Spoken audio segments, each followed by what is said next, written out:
Hi, it's me Marina Javi. Again, welcome back to Soren Spicy. Soren Spicyയുടെ പുതിയൊരു എപ്പിസോഡിലോട്ട് എല്ലാവർക്കും സ്വാഗതം.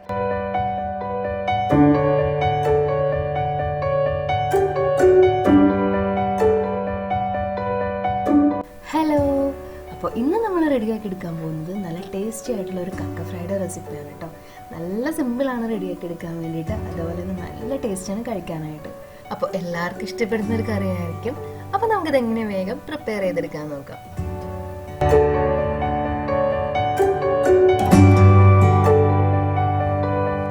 അപ്പോൾ ആദ്യം തന്നെ നമുക്ക് കക്ക ഒന്ന് വേവിച്ചെടുക്കണം. അപ്പോൾ അതിന് വേണ്ടിയിട്ട് ഞാനിവിടെ ഒരു മൺചട്ടിയാണ് കേട്ടോ എടുത്തിരിക്കുന്നത്. ഇനി നമുക്ക് അതിനകത്തോട്ട് ഒരു 1/2 കിലോ ക്ലീൻ ചെയ്ത കക്ക ഇട്ട് കൊടുക്കാം. അതിനകത്തോട്ട് ഒരു 1/2 കപ്പോളം വെള്ളം ഒഴിച്ചു കൊടുക്കാം. ഇനി നമുക്ക് ചേർത്ത് കൊടുക്കേണ്ടത് ഒരു 1/2 ടീസ്പൂണോളം മഞ്ഞൾപ്പൊടിയാണ്. കൂട്ടത്തിൽ ഒരു 1/2 ടീസ്പൂണോളം കുരുമുളക് പൊടിയും കൂടി ചേർത്ത് കൊടുക്കാം. എന്നിട്ട് നന്നായിട്ടൊന്ന് മിക്സ് ചെയ്തെടുക്കാം. കൂട്ടത്തിൽ നമുക്ക് ആവശ്യത്തിനുള്ള ഉപ്പും കൂടെ ചേർത്തിട്ടൊന്ന് മിക്സ് ചെയ്തെടുക്കാം കേട്ടോ. അപ്പോൾ മൺചട്ടിയിൽ വേവിക്കാൻ വേണ്ടി കുറച്ചും കൂടി സമയം എടുക്കും. അപ്പോൾ അതുകൊണ്ട് നമുക്ക് വേണമെങ്കിൽ ഇത് കുക്കറിൽ ചെയ്യാം. കുക്കറിൽ ഇതേപോലെ തന്നെ കക്കയും മഞ്ഞൾപ്പൊടിയും കുരുമുളക് പൊടിയും ഉപ്പും കൂടെ ചേർത്തിട്ട് കുറച്ച് വെള്ളം കൂടി ഒഴിച്ചിട്ട് ഒരു 2 വിസിൽ വരുന്ന വരെ ഒന്ന് കുക്ക് ചെയ്തെടുത്താൽ മതിയാവും. എന്നിട്ട് ബാലൻസ് ഉള്ള വെള്ളം തുറന്നു വെച്ച് വേവിച്ചാലും മതിയാവും. ഈ കുക്കറിൽ വേവിക്കാൻ ഇഷ്ടമില്ലാത്തവർക്ക് ഇതേപോലെ തന്നെ ചെയ്തെടുക്കാം കേട്ടോ. അപ്പോൾ എല്ലാം കൂടെ ഞാൻ നന്നായിട്ടൊന്ന് മിക്സ് ചെയ്തെടുത്തിട്ടുണ്ട്. ഇനി നമുക്ക് ഫ്ലെയിം ഓൺ ചെയ്തിട്ട് കക്ക നന്നായിട്ടൊന്ന് വെന്ത് വരുന്ന വരെ മൂടി വെച്ചിട്ടൊന്ന് കുക്ക് ചെയ്തെടുക്കാം. അപ്പോൾ ഏകദേശം ഒരു 10-12 മിനിറ്റോളം ഞാൻ കുക്ക് ചെയ്തെടുത്തു കേട്ടോ. അപ്പോൾ ഇപ്പോൾ കക്ക നന്നായിട്ട് കുക്കായി വന്നിട്ടുണ്ട്. അപ്പോൾ ഇതിനകത്ത് കുറച്ച് വെള്ളം ഇപ്പോൾ ബാക്കിയുണ്ട്. ആ വെള്ളം കൂടി നമുക്ക് തുറന്നു വെച്ചിട്ടൊന്ന് വറ്റിച്ചെടുക്കണം. അപ്പോൾ ആ വെള്ളമൊക്കെ നന്നായിട്ട് വറ്റിച്ച് കക്ക നല്ല ഡ്രൈ ആയിട്ട് എടുക്കണം. അപ്പോൾ അതിന് വേണ്ടി നമുക്കിതൊന്ന് തുറന്നു വെച്ചിട്ടൊന്ന് കുറച്ച് നേരം കൂടി ഒന്ന് കുക്ക് ചെയ്തെടുക്കാം. അപ്പോൾ നമ്മൾ കുറച്ച് നേരം കൂടി ഒന്ന് തുറന്നു വെച്ചിട്ടൊന്ന് കുക്ക് ചെയ്തെടുത്തു. അപ്പോൾ ആ വെള്ളമൊക്കെ നന്നായിട്ട് വറ്റി വന്നിട്ടുണ്ട്. ഇപ്പോൾ കക്ക നല്ല ഡ്രൈ ആയി വന്നിട്ടുണ്ട്. ഇനി നമുക്ക് അടുപ്പത്ത് ഒരു പാൻ വെച്ച് കൊടുക്കാം. പാൻ ഒന്ന് നന്നായിട്ടൊന്ന് ചൂടായി വരുമ്പോൾ നമുക്ക് അതിനകത്തോടെ ഒരു 4 ടേബിൾ സ്പൂണോളം വെളിച്ചെണ്ണ ഒഴിച്ച് കൊടുക്കാം.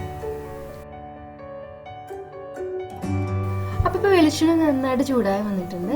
ഇനി നമുക്ക് ഇതിനകത്തോട്ട് 1/2 കപ്പോളം ചെറുതായിട്ട് അരിഞ്ഞെടുത്ത് തേങ്ങക്കൊത്ത് ചേർത്ത് കൊടുക്കാം. എന്നിട്ട് നന്നായിട്ട് ഇതൊന്ന് വഴറ്റി കൊടുക്കാം. അപ്പോൾ തേങ്ങക്കൊത്ത് നന്നായിട്ടൊന്ന് ഫ്രൈ ആയിട്ട് ഒരു ബ്രൗൺ കളറായി വരുന്നവരെ നമുക്കിതൊന്ന് ഇളക്കി കൊടുക്കാം കേട്ടോ. അപ്പോൾ തേങ്ങക്കൊത്തൊക്കെ നന്നായിട്ടൊന്ന് ഫ്രൈ ആയി വന്നിട്ടുണ്ട്. അതിൻ്റെ കളറൊക്കെ ഒന്ന് മാറിയിട്ട് ഒരു ബ്രൗൺ കളറായി വന്നിട്ടുണ്ട് കേട്ടോ. ഇനി നമുക്ക് ഇതിനകത്തോട്ട് ഒരു 2 വലിയ സവാള നീളത്തിൽ ചെറുതായിട്ട് അരിഞ്ഞത് ചേർത്ത് കൊടുക്കാം.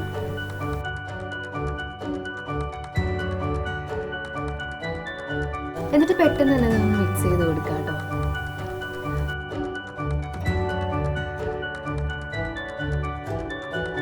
അപ്പോൾ സവാളയും കൂടി ചേർത്തിട്ട് ഞാൻ നന്നായിട്ടൊന്ന് മിക്സ് ചെയ്ത് കൊടുത്തിട്ടുണ്ട്.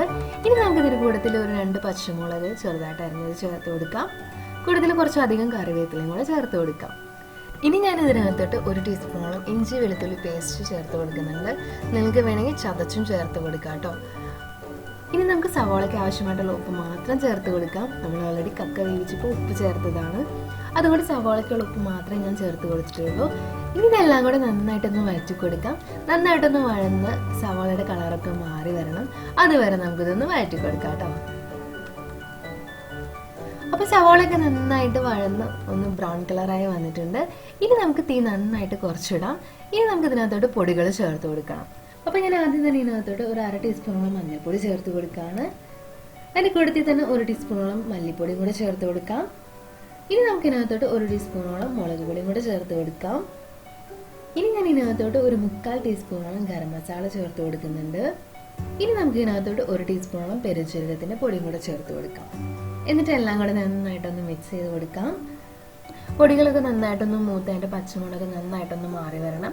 അതുവരെ ഒന്ന് വഴറ്റി കൊടുക്കാം. അപ്പോൾ പൊടികളെല്ലാം നന്നായിട്ടൊന്ന് മൂത്ത് വന്നിട്ടുണ്ട്. ഇപ്പോൾ അതിൻ്റെ പച്ചമുളക് നന്നായിട്ട് മാറി വന്നിട്ടുണ്ട് കേട്ടോ. ഇനി നമുക്ക് ഇതിനകത്തോട്ട് നമ്മൾ വേവിച്ച് വെള്ളം വറ്റിച്ച് വെച്ചിരിക്കുന്ന കക്ക ചേർത്ത് കൊടുക്കാം. ഇനി ഇതെല്ലാം കൂടെ നന്നായിട്ടൊന്ന് മിക്സ് ചെയ്ത് കൊടുക്കാം കേട്ടോ.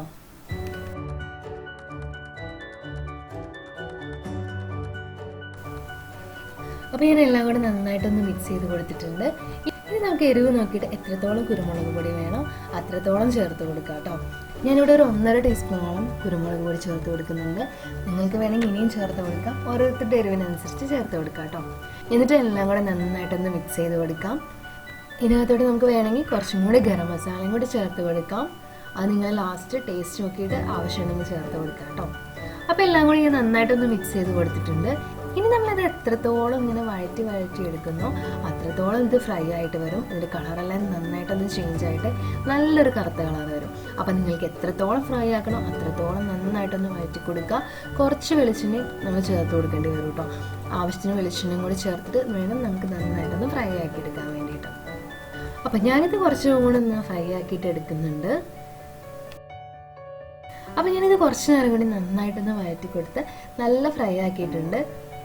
അപ്പോൾ ഞാൻ ഇടയ്ക്കിടയ്ക്ക് കുറച്ച് വെളിച്ചെണ്ണ കൂടെ ഒന്ന് ഒഴിച്ച് കൊടുത്തു കേട്ടോ. നമ്മൾ ഇത് ഫ്രൈ ആക്കും തോറും കുറച്ചധികം വെളിച്ചെണ്ണ ഒഴിച്ച് കൊടുക്കേണ്ടി വരും. അപ്പോൾ നിങ്ങൾക്ക് എരിവ് നോക്കിയിട്ട് കുരുമുളക് പൊടിയും ഗരം മസാല ടേസ്റ്റ് കുറച്ചും കൂടെ ആവശ്യമുണ്ടെങ്കിൽ അതും കൂടെ ചേർത്ത് കൊടുക്കാവുന്നതാണ് ഈ ഫ്രൈ ആക്കുന്ന സമയത്ത്. അപ്പോൾ ഞാനിത് കുറച്ചും കൂടി കുരുമുളക് പൊടിയും കൂടെ ആഡ് ചെയ്ത് കൊടുത്തിട്ടുണ്ട് കേട്ടോ. അപ്പോൾ ഇപ്പം നല്ല ഫ്രൈ ആയിട്ട് വന്നിട്ടുണ്ട്, നല്ല ടേസ്റ്റായി വന്നിട്ടുണ്ട്.